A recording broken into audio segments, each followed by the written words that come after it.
Anthésite, marchand de peau de lapin. Peau de lapin, peau de lapin, peau de lapin, peau de lapin. Si vous en avez, y en achèterait. Si vous en avez pas, ben y en achèterait pas. Il avait un certain bon sens, Anthésite, oui, ben oui.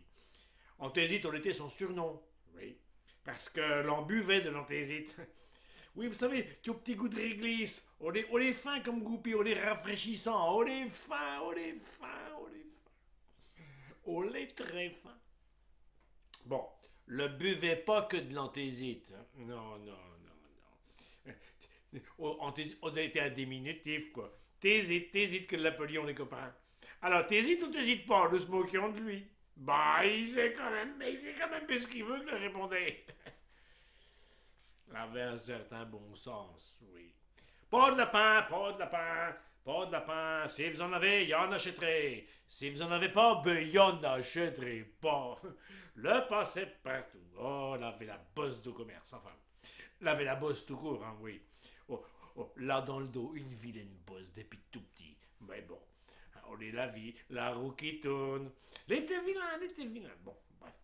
Sur sa charrette, tirée par une vieille chèvre, qui était pas trop rioche, on avait deux centaines de pieds de lapin, oui, oui, qui continuions à sécher. On avait deux mouches, on était sales. Quand on était trop bien, le les emportait chez le tanneur, oui, à Niort, pour en faire de beaux manteaux, pour les belles dames, les dames riches, les dames belles, qui se pomponnent toute la matinée. Au matin là, le matin dont il vous parle, au matin là, oui, il arrive chez le père René, à la Rétière. Pas de lapin, là, gueuler comme d'habitude, quoi.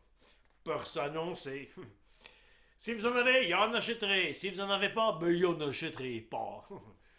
Chez le père René, on en avait, oui. Le mangions un lapin tous les dimanches depuis 3 mois. Le pendions par les pattes, le gigotait le figasse. Le copions à la base des pattes, puis le l'écorchions. Bonjour René, bonjour Anthésite. Comment qu'on va ce matin? Oh, pas trop mal, rien de spécial. J'ai entendu dire que la femme de Raymond était partie. Ben oui, oui, elle est partie. Un mauvais mal. C'est la roue qui tourne. Anthésite l'aimait bien voir. Elle aimait bien venir chez René, parce qu'on avait dos lapin angora. Ceux qui avaient dos poils bérettes plus longs que les autres. Bah chez vous, on va quand même. Oui, oui, on va pas trop mal. C'est la roue qui tourne. On fait pas chaud matin. Quelle heure qu'on est?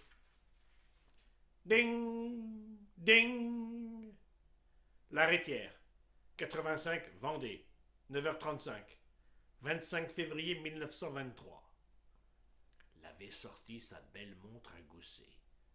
Sa montre, elle avait toujours eu cette fonction de placer son porteur précisément dans le temps et dans l'espace.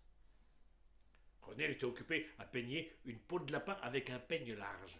Et tout à coup, qu'est-ce que là? Son peigne avait accroché une boule noire, une petite boule noire, une tique, saloperie. Le lapin de ses deux groudets, puis le l'écrase. Splop! Ding, ding! Calais, 62 Pas-de-Calais. 23h, 25 février 2123. Police, police, police. Débarrassez-vous de cette vieille peau qui vous encombre. Abandonnez vos oripeaux. Ici la police. On écorche, on arrache les poils récalcitrants, on tanne, on sèche, on restaure. Changer de peau, tout est possible. Embarquement immédiat pour Épiderme.